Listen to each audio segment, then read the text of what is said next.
All right. So we'll go ahead and get started. Jackie is on vacation today, so she's called in, but she's on the phone. So you guys are stuck with me this afternoon, unfortunately for you. But we will start by, I want to welcome everybody and thank you for being here this afternoon.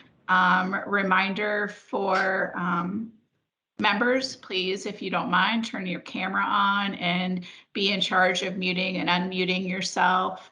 If you're a guest, you'll be in an attendee only mode and you're welcome to use the chat if you'd like to communicate with us. And I'm going to go ahead and do roll call real quick. So Jason, it doesn't look like Jason's on. I'm here, yes. Oh, you are here, okay. Unable to be on camera today, sorry. Okay, thanks, Jason. Director? Yes. Thank you. Kristen? Yes, I'm here. Debbie Jenkins? Good afternoon, everyone. Hi, Debbie. Willie? Good afternoon. Hi, I knew you were here. I think you started the meeting. Kim Kelly? Not yet. Teresa? I'm here. Pete Moore? Yes, good afternoon. Hi, Pete. Janet? Hi, good afternoon. Hi, Gary? Yep, I'm here. And Bethany? Hi, good afternoon. Hi, Nate? Present. And then Jason, I think you might also be on the phone if you're able to say hi. Yes, I'm here. Hi. And then Renee Wood, I think. Renee needs some technical assistance. I'm trying to help her out. Okay. Great. So that's everybody. Did I miss anyone?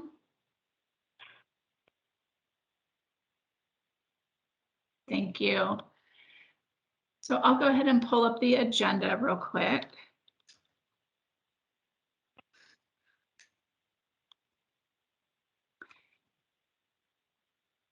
So we're going to start with the director, and then we're going to hear about some hotspot visits from Willie, Pete, and Steve. And then we're going to have a presentation on technology from the director and Stacy Collins. And then we'll have a full group discussion about that and move on to what our next steps are. So Nate,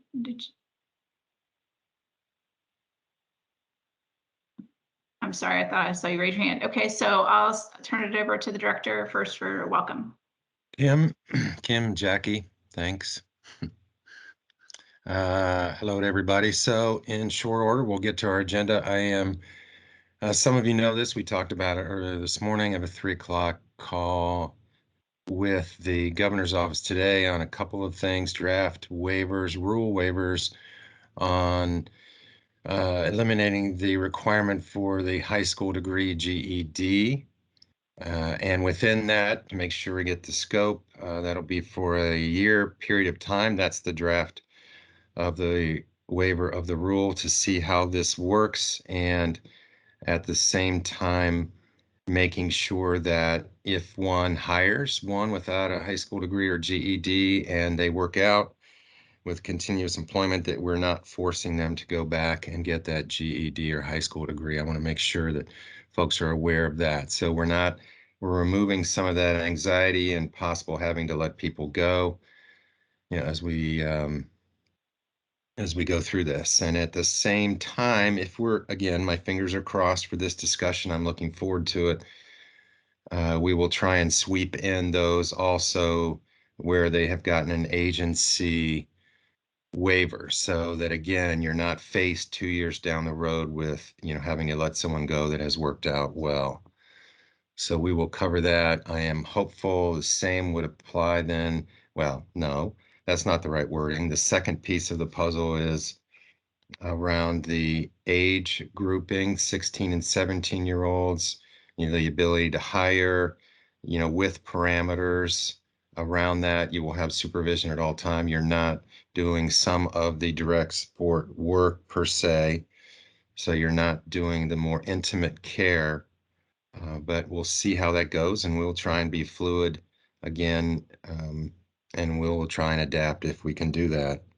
At the same time, having the conversation with the governor's office just on what we're going to talk about today, which is technology and how we move forward on technology, and the scope of what we're trying to accomplish, and to keep them in the loop and have their support as we move forward. So I hope that those conversations go nicely. If they don't go as nicely as one hoped, then I guess I'll be reaching out to some of you to find ways to help as we continue on this conversation. I do want to say to Michelle, I see she's on the phone. Thank you. We had a nice conversation with the governor's office and a couple of other providers, a couple of weeks ago that really sort of jump-started this conversation. And I appreciate your willingness to do that and be as candid and as articulate as you always are. Thank you. Thanks. So we'll move on to the hotspot conversation. Pete, Willie, not sure who wants to start. I can kick it off if that's okay, and then I'll turn it over to Willie and Steve. First of all, I want to thank all the counties. We visited 8 counties within a couple weeks. I want to thank the county boards for pulling the groups together. Just a reminder, we met with county board staff, provider staff, and people receiving services in their families. So they pulled things together really quickly, and we asked for honesty and we got honesty, and that was greatly appreciated. I do want to say that I think it's important. I think I said at the last task force meeting, I think it's important that we all make an effort to go out and visit with folks as we make these very important decisions moving forward.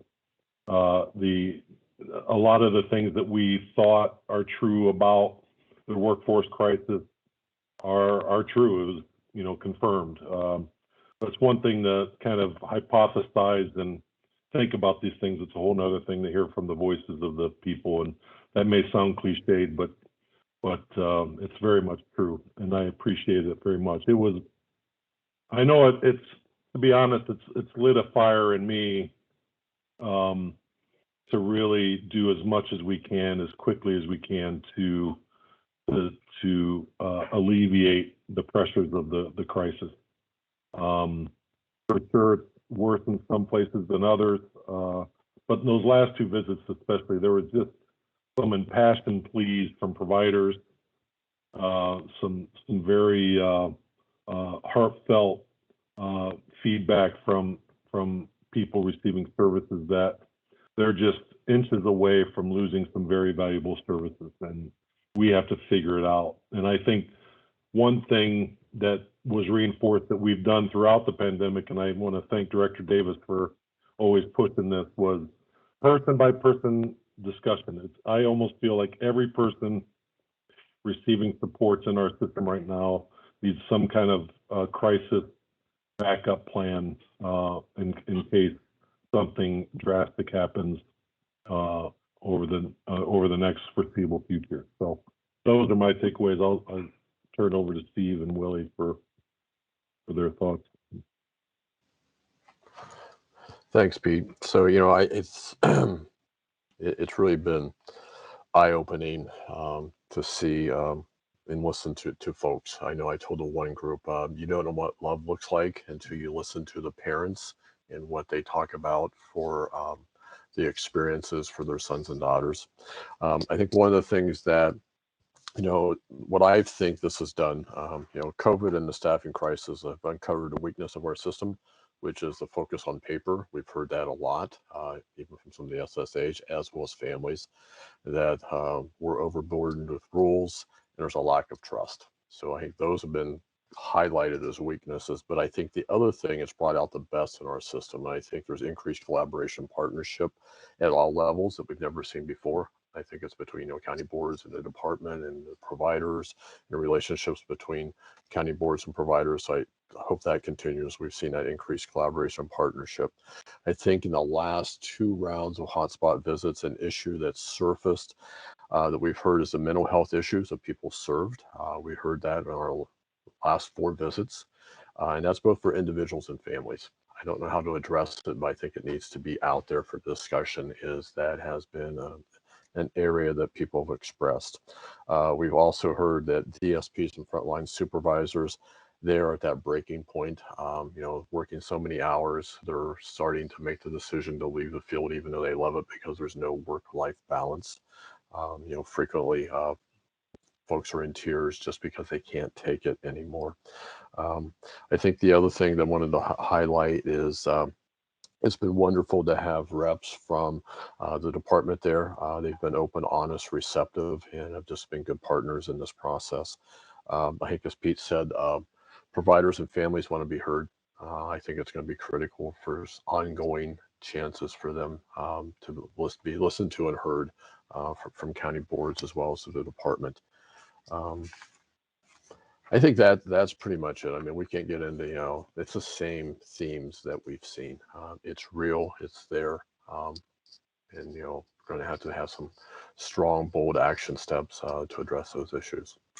So, Steve, I'm going to turn it over to you.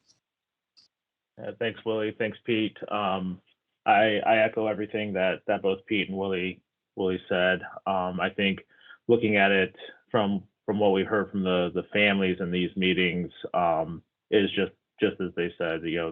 They're at, if not beyond, their breaking point in a lot of situations.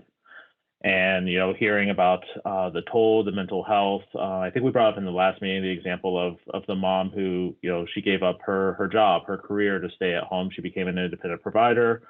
She's caring for her adult son, and had pretty much resigned herself that this is what my life's going to be, and it really felt isolating, and she didn't see any light at the end of the tunnel. So hearing those kind of stories are always difficult, and makes you really want to figure out how to help them through those situations.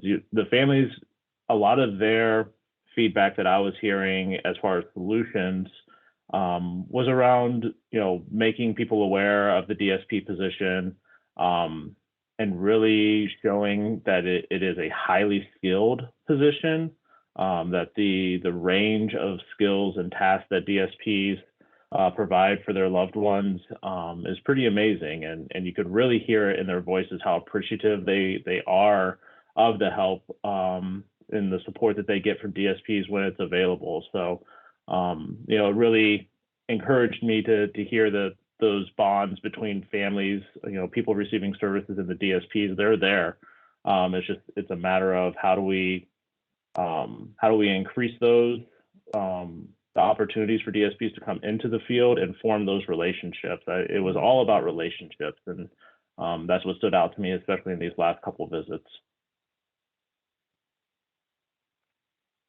So I guess my question for Pete, Willie, others, what are your next steps? Do you have recommendations that you'd like to make because of your visits, or what are your thoughts?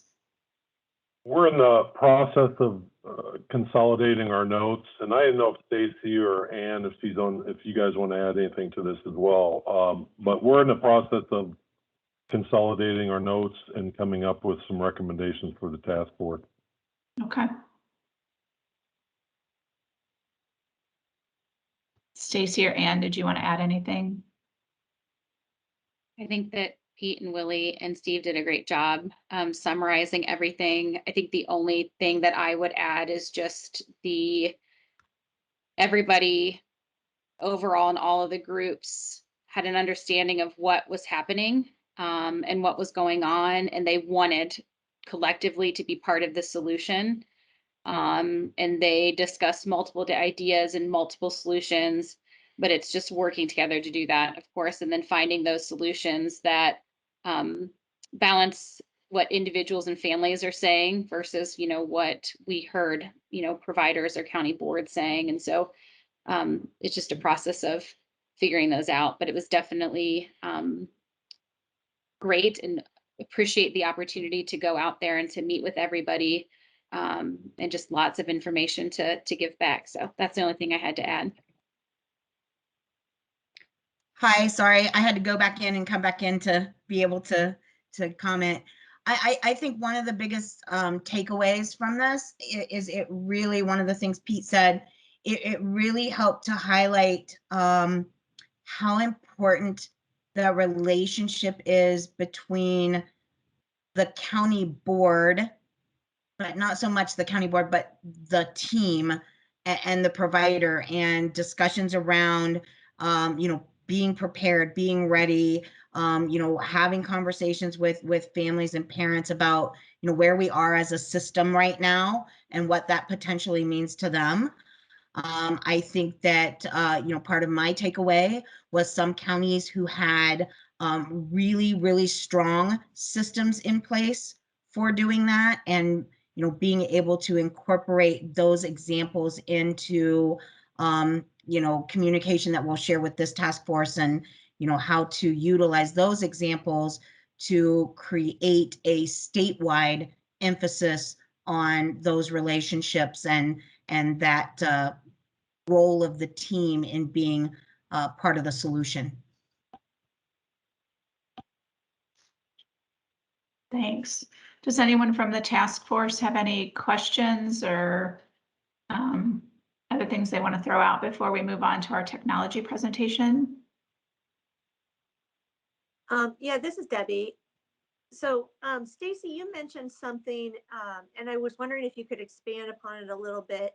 It may be something that comes out in the recommendations as you guys all kind of regroup and kind of go over and process all of your notes. But you mentioned something about, trying to think about kind of balancing the thoughts that you guys received from the families versus those that you received from the providers versus those that you received from the counties, right? And so I know you guys looked at or talked to those three separate groups kind of differently. Without getting into recommendations, could you high level help us to understand maybe for each one of those groups what their kind of key thoughts were on how they thought we could potentially impact the workforce issues that we're seeing? I think that I can give you my thoughts now, like a little bit, but I will be honest, Debbie, I took probably 40 pages of notes. And so I feel a great responsibility of not misrepresenting anything that I was told. And so I'm still in the process of going through all of them and noting them out. I know Steve, Ann, and I right now are working on one document to throw it all into in a very simplified way so that you can see those themes that are coming out from our county board meetings to our provider meetings to our individual and family meetings. So I'm not sure that I'm quite ready yet, just to speak openly, to say that without feeling like I might get something represented incorrectly. But what I can say, so our goal, just to keep you guys updated, is to get Ann and I, Steve's got his stuff summarized. Ann and I are working to get ours done by the end of the week, to then, I know, Pete and Willie, to get you guys some information as well. What stood out to me just overarchingly, if this is helpful, like bigger picture, and Pete and Willie and Steve and Ann, you say what your thoughts are. Our conversations were similar in each group by region, but they were then also completely different. One thing, though, that stood out to me from a meeting with county boards and providers was the conversations about I need to react right now, rightfully so, to ensure the health and safety of individuals. I need to react now so that I can have a direct support professional in there to make sure that someone's continuing to get the services that they need. I need to do all of these things. And so it's a lot of the county boards supporting providers and providers supporting their groups so that they can do those services. But it seemed different to me what individuals and families were saying. They understood the emergency and the need of what was happening. But what they were needing was a little bit different. Like, I still want to be able to maintain where I live, but I know that that's in danger, right? I still want to maintain the services that I need. I know that's in danger. I don't know. I'm trying to do the best that I can. There's still so much I feel like I need to process to give a report out to you guys. I know I'd be happy to. I don't know, Pete and Willie, Steve, or Ann, if you have others. I think there's concerns expressed about the level of quality of service has declined over the years, things that, you know, we've talked about, and I know Debbie, you and I and Janet have worked together to put forward the recommendation. How do we kind of take a fresh look at HPC? Everything we've talked about. I mean, that was definitely a highlight, and definitely the families and the people receiving services were not afraid to say, these folks need to make more money if we're going to get a different kind of, or get people around. I mean, it was, and the ranges I think we mentioned last time are anywhere from $15 to $24 an hour, you know. And, you know, it was unscientific, you know, it was just, what do you think they should make based on what you know? And that was tossed out consistently. So I think it points towards I think we're on the right track with what we put forward as things we absolutely have to work on. We have Nate and then Gary. Okay, so I have two questions, but I'm going to save my second question for more of the technological discussion. I think for this piece, I had a similar question to Debbie in terms of what you all have been hearing at these hotspot visits, but I'm curious specifically if you all have heard from county boards about different mitigation strategies they're using with teams to develop ways to respond around staff absences or unscheduled emergencies and thing. Yeah, so I'll speak to that. We did, and that was one of the great things about this, was that it was an opportunity not only to, you know, share frustrations and concerns, but also to hear from both county boards and providers on things they're doing that have been successful, because then we can take that back and, you know, as we have these other one-off conversations with people, share those things. And so there was conversation around obviously the use of technology when appropriate, and looking at updating and reassessing individuals to make sure that you know, current assessment information is a true reflection of individual need. I think there was also some information shared around you know, looking at consolidation, and not necessarily of people, but of services. And so again, looking at ways that county boards can assess need, assess supervision levels, you know, talk about utilizing maybe non-traditional or at least the immediate response of HPC, you know, what else is there, and really beginning to focus on you know, maybe some of the non-traditional service delivery methods that are out there, but, you know, people have been somewhat fearful of. You know, we had good, candid discussion with both county boards, providers, and families around the use of technology, their fears, their successes, some of their failures. So I think we learned a lot about how that's currently being used, but then also about ways that people think it could be better utilized in the future.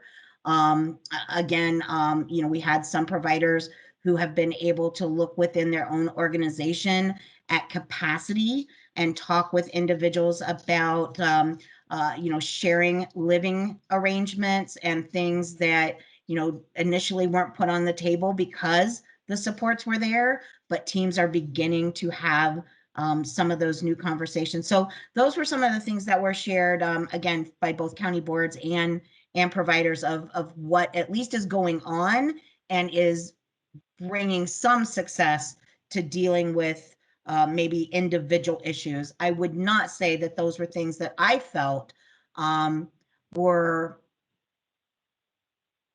kind of a systemic change. They were things that Okay. were happening on a one-to-one type of situation, Nate. And I guess while we're talking about technology, the second piece of my question was going to revolve around whether you all have a sense that county boards have enough of a network or basically with respect to the consultation piece, if they have enough resources and professional resources from therapists and things like that to appropriately assess folks for technology, and what type of assistance they might need as we continue to integrate technology into more of our services.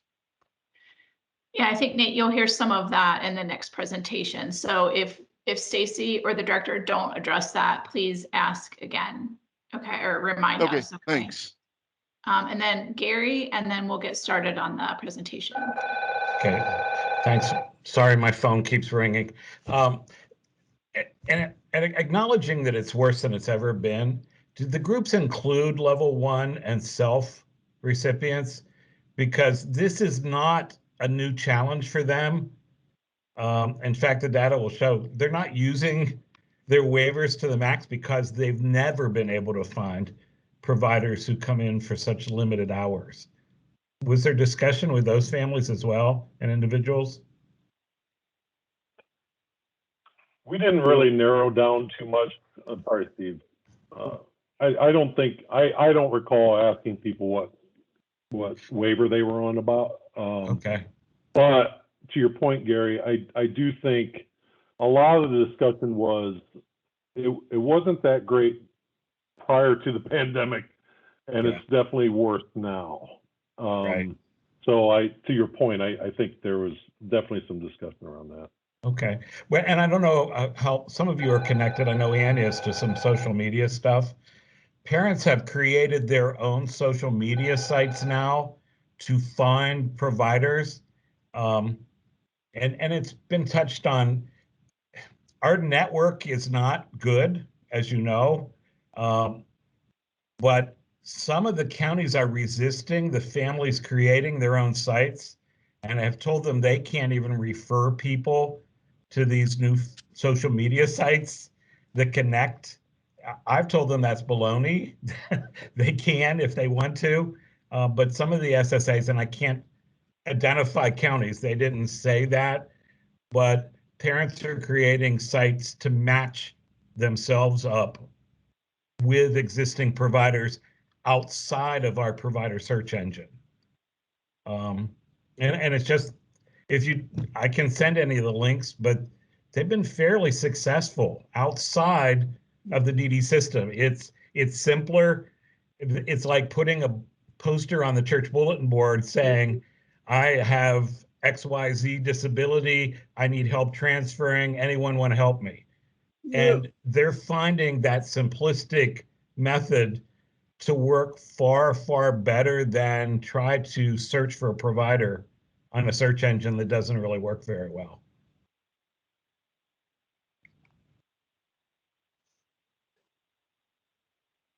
Thanks, Gary. Renee, did you want to say something? Yes, I can attest it works. I found 2 providers in one day, and they're both STNA, and they live 6 and 8 minutes away from me, and they're excellent workers. It really does work, and they told me that they like the work and they used to be in the system, but they don't like the system. They don't like to work within the system. That's good to hear that it's working. And it really is easy. All I did was put an ad out, and I got so many responses. Great. Thank you. Thanks for the updates, and we look forward to hearing the recommendations. Jackie and I and Steve will talk about if that's at the next meeting or if it's something separate before. You know, we'll get with you guys and figure out how we can best get that to the members. So now we're going to move Hey, to Kim. Director Davis. I'm sorry. Hey, Kim. Yeah. This Oh, is sorry, Teresa. Teresa, Can I go just? ahead. That's okay. I just maybe a request as you all are thinking about compiling those notes. I'd be really curious. It's probably hard to unbundle, if you will, like what is actually a workforce crisis issue, and what might be sort of a systemic or way we do business, if you will, or some other issue, if that makes sense. But I'd be curious if in your notes you could include those kinds of things about, what were some other things, like if family said we never hear back, I'm making this up, from our service coordinator, that's not necessarily a workforce crisis issue, or we, I don't know, can't get funding for X. Again, not necessarily a workforce crisis issue. So if there were those kinds of things that came up, I think. Teresa, I don't know this if is they did, really, but for the most part, we didn't hear things like that at all. I mean, they were very specific about the lack of staffing, both on the provider and the family level. So it was very specific to, we don't have any staff, we've lost staff, we're closing homes. Kind of the annoyances with the system, other than, one of the comments was, we're so tired of doing check boxes, just trust us a little bit. So those types of comments, but overall, folks are very complimentary of each other between county boards and providers. There's a lot of compliments to the work that the SSAs have done in reaching out to the families.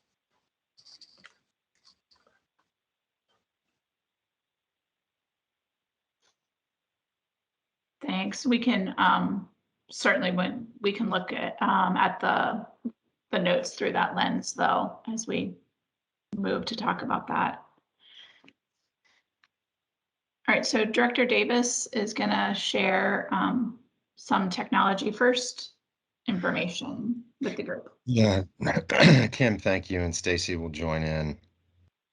I guess I want to start with, I actually appreciated just about every comment that I've heard so far today, and some of them stuck out. Gary, that was an interesting comment, and Renee, thank you specifically for that follow-up. I think I have to imagine we all believe that it would be a mistake to think that government is the only solution in whatever fashion to this. People are going to have to figure out things naturally through their own contacts and whatever. And I don't know exactly what you were talking about in some of these sites and what pushback from the counties, obviously, but conceptually, there is no question to me that the more networking that happens, the more relationships, personally and otherwise, the better that we will be, and the more people will find flexible adaptations to the nature of the challenge that we're facing.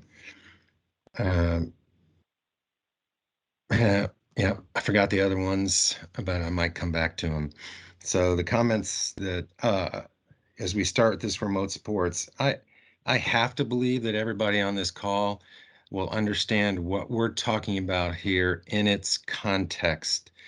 So there are a number of buckets, to me at least, in the ways that we think about continually attempting to meet this challenge that is out there, the workforce challenge coupled with the virus. But as the workforce challenge extends, we've mentioned simplification. We've talked about that. God, we've talked about that forever, and it still circles around. So we have to come to some solutions there. Compensation, money, increasingly, I hear at least more and more, not just within our system, but more and more recognition that ultimately we've got to come to grips with that there have to be comparable wages in our system, and we understand that that means a significant investment. But I am hearing more of a recognition that you've got to address at least part of it through additional monies. That's good. Eligibility, meaning increasing the eligibility pool for staff, whether it's DSPs, nurses, mid-management, whatever. So we've talked a little bit about that. We can expand. I mean, there are creative ways, but we know that moving forward, at least in Ohio, but nationwide, demographics are not in our favor. They're not. So we're not seeing an increase in the younger population, and that's been somewhat static over the last 10 to 20 years. So young couples are not having children in the ways that they used to, and so that's not favorable. There's nothing about it that says we're going to be able to replenish a pool based on youth growing up, unless we're a terribly competitive system. So we have to understand that and accept that and figure out how we're going to deal with that. And then the other piece of the puzzle, and what we're going to talk about today, and there are more, but the other bucket is, inevitably, we've got to figure out what we should have figured out years and years ago is how do we identify those individuals that can be less staff dependent. That's not rocket science. It's not simple. It's not rocket science. We have defaulted to staffing for as long as I've been in this system, whether it's right or wrong. And we haven't aggressively tried to find our ways to address it. I say that within context, so no one should say, well, you can't do this. I get it. We get it. We're having rational conversations, I hope, meaning that, but there are some, and we're increasingly figuring out how to use technology to provide safe environments and increase independence, to provide safety and to increase independence. And we know we can do it. And so we have to figure out how to do it. We've done it voluntarily over a period of 8 to 10 years. It's been good in comparison to other states, but it's not meeting the need today. So we have to figure out how we do it. And technology is not the only answer to addressing where people can be more independent and less staff dependent. It doesn't have to be technology. The fact is, some can do it today. I don't have any idea what percentage of our population that we support can get there, but we need to figure it out. And we need to figure out how to message it. It's not a threat. It's not a bad thing. Safety and increased independence. It's working. And so we're going to have to move gently from this is a purely voluntary over the time to a little bit more of a nudge so that we can get there. And this is a recognition of the times that we're in. And so I trust that we're all going to figure out how to do this together. And if you're in a seat like mine or mine over the years and you actually try to listen to people, you hear, well, it's county boards, SSAs, they won't move on technology. If you listen to others, it's providers, they won't move off their revenue, they won't do it. Or it's families. And there's always, as a system like ours, we love blaming somebody else. But the reality is we have to figure it out together and find a message that works for everybody. And so that we're going to try and we're going to see how we have these discussions. And back to Pete's comment, that's what I wanted to say. Thank you. We tried to say in March and April 2020, it's all about the individual and the team meetings that go around that individual. And that was in a virus environment. And now it's in a virus/workforce environment. So we're going to say the same thing. Have the conversations that should be having continually. And now we're going to talk about how we assess, meaning assess and how do we identify and how can technology work where it's appropriate. That's the preamble to this conversation today. And so we're going to do it in a number of different ways. And so I don't know, Kim, we want to go through this, or I really just covered the whole presentation, but we can go through it anyway. You might have just covered it all. But Stacy, if you want to just. Oh, well, I don't have to be done. I can No, hear I was myself. to say click through so I think, you've obviously covered this slide. Yeah. So Stacy can butt me out when she's ready. Obviously, there are a number of pieces to this, what it is, and this we're going to do together. As we look to create a technology first rule that literally covers it and what we expect together, whether it's some changes to other administrative rules, we hope to have a package in some short order for all of you and our system to respond to. These are the kinds of things that we'll talk with the governor's office as well. All right, how do we sort of force these conversations to happen? How do we force these assessments to happen? How do we ensure that we have the vendor capacity to do this, right? I mean, there's multiple pieces to this puzzle, obviously. This is a piece of a larger puzzle, and within this piece, obviously there are multiple things that we need to assure that we're covering it comprehensively and that we're doing it, right, with some kind, doing it with the sensitivity that is demanded of it. And then we talk about how we message and how we prioritize, right? So I don't know, Stacy, if you want to jump in here, or did I steal a lot of your thunder? Nothing was stolen. You did a wonderful job and definitely covered everything. I don't know if it would be helpful. So as you talked about the priorities over this biennium, we did outline specific goals and things that you will see in regards to technology, many of the things that the director just spoke about. So I don't know if Kim and the director, you guys would like me just to go through some of these goals so that you can see some of those key items of what we'll be focusing on in these areas. Would that be helpful? To me. I think Okay. so, yes. Mhm. Of course, many of the things the director spoke about and kind of summarized for all of you.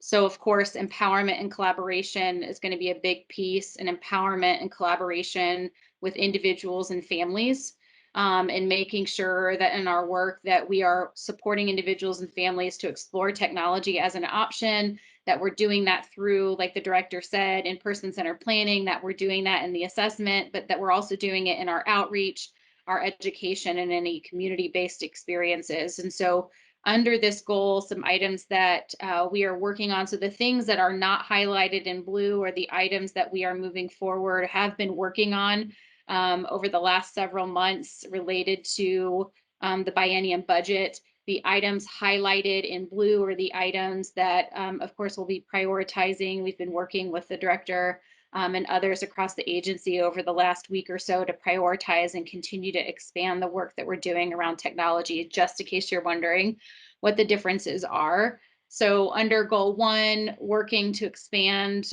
the Ohio Tech Ambassadors Grant. So we had a grant last year with the SOCOG. They are in the final processes of that grant agreement to do the Ohio Tech Ambassadors again. It will be moving from 5 tech ambassadors to 10 tech ambassadors with in-person and virtual trainings, as well as consultation hours available. And again, we'll definitely keep an eye on what's happening with COVID, what's going on in people's safety and their preferences. But just wanted to let you know we did incorporate both of those opportunities if we could.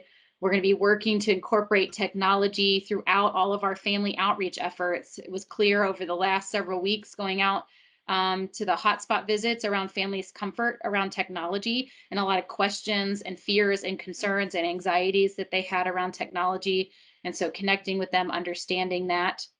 We want to, of course, like the director said, elevate the technology conversation and develop a long-term communication and outreach plan around technology. Goal 2 within our technology work, and I'm trying to go quickly, is, like the director said, align our policies, our procedures, eligibility, and enrollment, just to really make sure that we're increasing the use of technology for people with developmental disabilities. And so I know we haven't had a chance to talk in this group, but we have been working over the last several months with the Technology Advisory Committee, made up of stakeholders from our system, in developing recommendations to take to a technology first task force, which would be representatives from multiple health and human service organizations, the governor's Innovate Ohio office, and Broadband Ohio office, to really not only work to how we're increasing technology and people's access to technology within our developmental disability system, but how are we doing that across our health and human service systems? And so the advisory committee is almost done. They'll be done with their recommendations this month, and the goal is then they'll present those materials to the task force in October to October, November. And then that technology first task force will be working again. How do we make sure that we're elevating the conversation across our systems, making sure individuals with disabilities have access to broadband, and that we're engaged in those efforts as well, and around innovation. Additionally, under this goal, the director mentioned the technology first rule, creating a technology first rule, and how are we really identifying questions to add to an assessment that would target questions around technology. So not a new assessment, but what are the questions we can ask that really prompt us to better understand people's comfort with technology, what access they have to technology, and what might be possible. With a long-term goal of to merge it with the OISP. And sorry, I gave you the wrong abbreviation to that. Just caught that. Additionally, under this, one is to update the targeted case management rule to call out technology and how that and that planage assessment linkage and referral, how technology can be part of that. Creating a technology rapid response team. And so if there are needs out there, having available a technology response team that can step in and support individuals and families or providers, and what technology might be able to do to help maybe the next provider or next entity who's going to be supporting a person. Of course, like the director said, update remote supports and assistive tech rule, and then finalize and implement the on-site on-call assessment. I know I'm going really fast, I'm sorry. Goal three. Can I ask a question before we go too far? Yeah. So on the first slide with the tech ambassadors, which I think are great, we're not hearing from individuals with disabilities a resistance to technology. We're getting the pushback from parents. And if you could include somewhere in the ambassadors some parents that are giving me feedback are saying, this is wonderful, but I don't see my child, my adult son or daughter, in the tech ambassadors. It might be good for that person, but I don't see it for my loved one. And so if you could tweak that grant somehow to include parents talking to parents is going to have a much greater effect and have a more positive outcome, because that's the resistance. The resistance is not coming from the individuals we support. It's coming from the parents. So Gary, absolutely. Thank you for that feedback. I appreciate you giving it. We will definitely, I know Nathan mentioned during the last meeting in his work with that contract that we work to engage with families and engage families in that work. We'll be meeting with SOCOG soon to get everything kicked off. And I think we can definitely incorporate families in that work. I'll just work with the tech ambassadors and SOCOG to figure out what's the best next steps to do that. But yes, we definitely hear you. Okay, I think we hear it from families as well. We don't want to forget the importance of peer mentorship, because we still are hearing reports that people with disabilities they can't see it, they're uncomfortable. And so it's a slow introduction, but families will absolutely be part of this work as well. So I'll work with Nathan. Historically, it may need to be two separate types of ambassadors: parents, peer-to-peer, parent-to-parent, individual to individual. Just a suggestion. Yeah, thank you very much. I'm going to close your eyes for a second. I'm going to sneak back over here to goal 3. So goal 3 is just continuing to make sure that we're developing level of comfort, not only for families and individuals, but we're also working to develop the level of comfort, skill, and knowledge, our county boards and our providers, to increase the use of technology and how we can see what's possible with technology, from promoting that safety and independence that the director spoke about, but also using and seeing technology as a solution to some things that we have going on, and solutions for providers within business operations, or maybe technology within service delivery. And so we currently have in place a statewide community of practice around technology that will continue. Of course, regional communities of practices to support local teams to come together. And then, of course, we do have technology-based technical assistance that is available through our MDA team and our community life engagement team. In regards to this elevating the technology conversation, I just threw this under here as well about this just statewide communication, of developing a technology first toolkit. We will be bringing on supportive technology experts to really just help us do more training and outreach and communication around what's possible with technology. So we do have an RFP that's currently posted to bring those experts in to really just, again, help give us resource and access so that we can see what's possible. We'll be working on virtual trainings, in-person trainings, online courses, and then conducting monthly technology live chats with those experts to really allow people to have on-demand access to, not necessarily like it is somebody who uses technology and supports individuals with disabilities with technology. So wanted to share that with you. And then we'll work to continue to build provider capacity. And then we'll be doing some internal tech first training so that all of our different divisions know how to support teams around technology and what's possible. Goal 4 is to really always try to increase the use of innovative technology, and how are we supporting that innovative technology. So we have 2 RFPs out right now we wanted to make you aware of. One is called Innovative Technology Solutions, which is a grant related to just, it's really wide open. It's open to tech companies, it's open to ICFs, it's open to county boards, providers, on really just coming up with an innovative technology solution that they would like to pilot to see what is possible. And so that's out there. And then a specific supportive tech project geared at ICFs for the same reason, as what innovative technology could be brought into an ICF to either support direct support professionals, the agency, the people served. And so those 2 RFPs are currently up on DOD's grant opportunities page.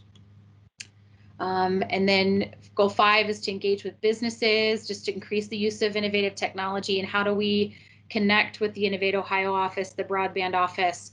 And we have started monthly meetings with technology vendors, and we'll continue those meetings so that we're learning from them, understanding things that we could be doing to continue to engage the business community in the work that we're doing. And then goal 6 is around data. How are we making sure that we're establishing benchmarks and measuring progress? And so we've been working on these things. We've got data for remote supports and assistive tech out on Data Ohio's page. We'll be continuing to do data collection through the Technology First Task Force, and of course our strategic plan. So just wanted to take a few minutes just to overview quickly what we've been doing under the Technology First work and what comes next. So, Yeah. Thanks. Thanks, Stacey, very much. So, you know, the key is we appreciate all of that. I mean, all that everyone will be a part of. The key here is we have to move the needle. So, you know, what this looks like and how we do it, and how we, you know, whether it ultimately is some sort of nudge or requirement for the conversation or whatever, that's what our rule package will in essence look like, and we'll have a sense to weigh in. But we've been talking about this for a long, long time, and we're fine until we're not fine. And so we're going to figure out where, you know, this plays a role together. So with having said that, this is a little unique, Kim, but if you would, maybe you would allow, we can't allow Lori to speak up. Is that what we learned last week, that guests can't join? I can try to put her back in. Let me just say one thing. We will make sure that all the members get this PowerPoint presentation. I think that was asked. And I see Teresa has a question, and I will go see if I can put Lori in. Thanks, Kim. Oh, well, we might not get Lori. Sorry, Teresa, because she has to go. But anyway, what she wanted me to say is that this was a full partnership with the county boards, certainly with the County Board Association. And so, you know, that kind of partnership will be necessary, essential, you know, to make this work. So we're grateful. I'm sorry, Teresa. No, thank you, Director. Stacey, just given all the other work that you're doing, if I missed this, I'm sorry. I was thinking about any connection in terms of technology with school or with transition planning.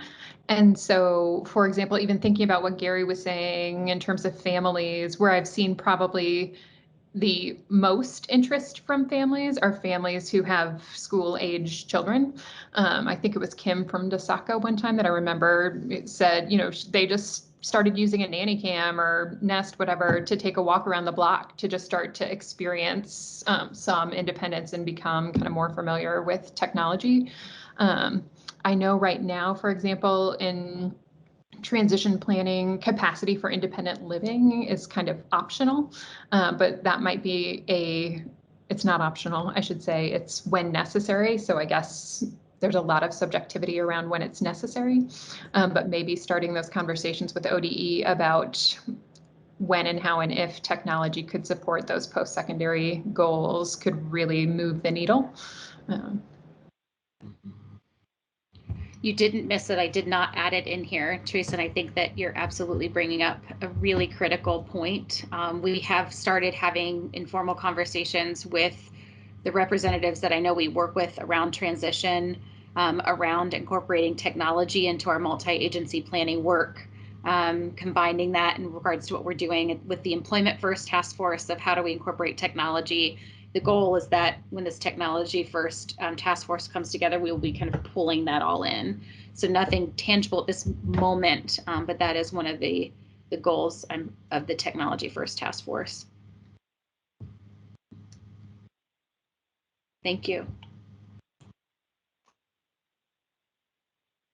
Well, if Jackie were here, we would not have run out of time. We have just 2 minutes left, so I just wanted to throw it out to see if anybody had anything they wanted to, say before we close. Certainly, when you get this presentation, take a look at it. We'd love to have your feedback and your thoughts, and I wish we had more time today to really talk about it. But we are very interested in hearing, if we've missed something. Gary and Teresa, we've got your ideas that we can absolutely make sure are included in the future. So I will stop talking for a minute and see if anybody has anything they want to add. I think I would just say availability of occupational therapists that are skilled in remote supports and making that available to county boards so that they can give that to individuals and families, I think is a critical piece as we move forward. And I know that Stacy's got some grants out. I'm hoping that as part of that, maybe we can build that capacity. I think occupational therapists are critical. Thanks, Because I think that not a lot of families know how technology can be most helpful, and so they need the right supports. Thank you.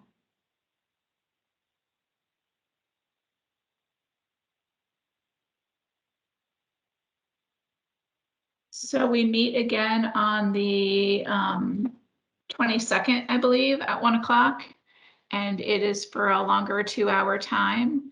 And we will make sure and get an agenda to you before then. Director, was there anything you wanted to close with? I genuinely appreciate everyone's time and commitment. So again, everyone, once you get the presentation or before then, if you have thoughts, please make sure you send them to us, and have a great rest of your week, and we'll see you on the 22nd. I'm sure before then, but take care, everyone.